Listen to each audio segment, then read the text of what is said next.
ملک پاکستان کے اندر جو مرزا علی جہلمی ہیں، ان کی ایک ویڈیو آئی تھی جو مجھے بھی احباب بھی بتا رہے تھے۔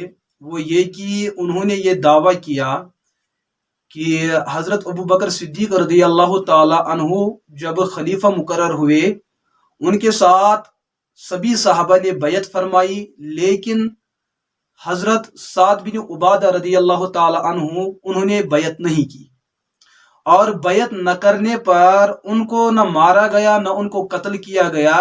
لہذا آج کے دور میں یہ ذہن بنانا کہ حضرت ابو بکر صدیق رضی اللہ تعالی عنہ کی بیعت اس پر اجماع ہو چکا ہے، اس پر پوری امت مسلمہ کا اتفاق ہے، یہ بالکل غلط ہے، کیونکہ جو اجماع کے خلاف ہوتا ہے ان کے بارے میں گمراہی کا فتویٰ ہے۔ تو کیا سعد بن عبادہ رضی اللہ تعالی عنہ اجماع امت کی مخالفت کی وجہ سے گمراہ ہے؟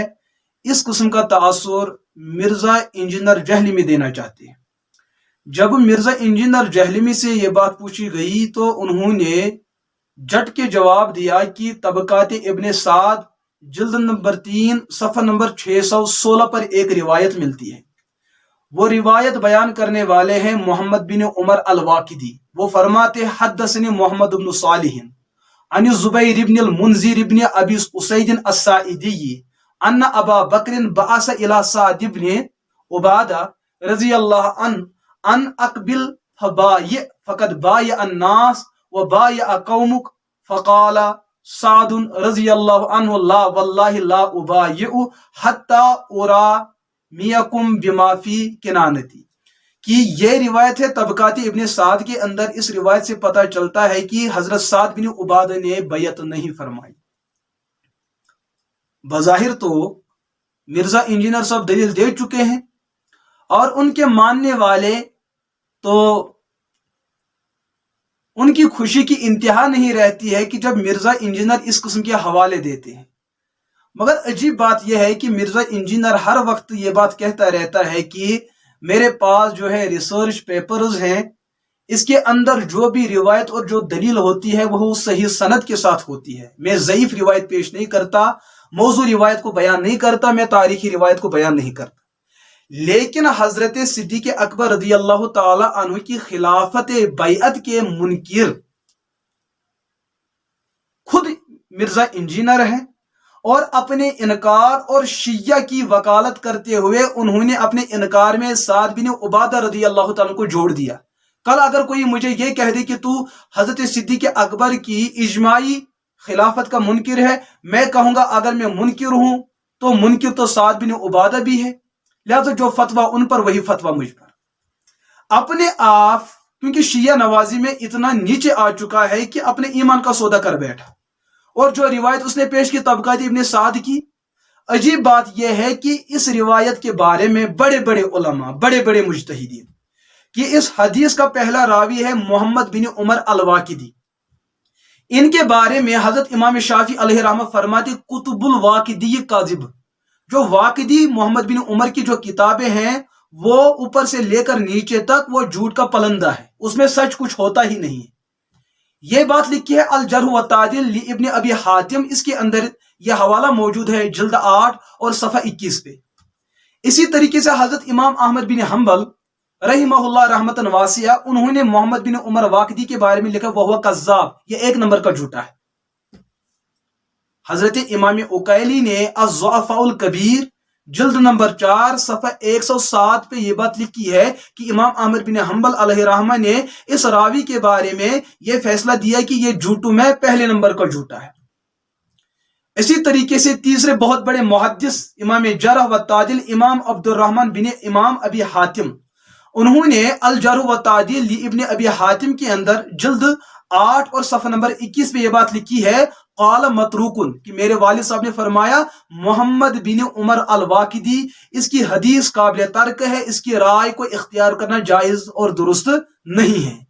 اسی طریقے سے المجروحین لابن حبان، اس کی جلد نمبر 2 صفحہ نمبر 290 پر امام علی بن مدینی علیہ رحمہ بیان کرتے ہیں کان یضع الحدیث، محمد بن عمر واقدی یہ حدیثیں گڑا کرتا تھا، یہ جھوٹی حدیثوں کو صحابہ کی طرف اور اللہ کے رسول علیہ الصلوۃ والسلام کی طرف منسوب کیا کرتا تھا۔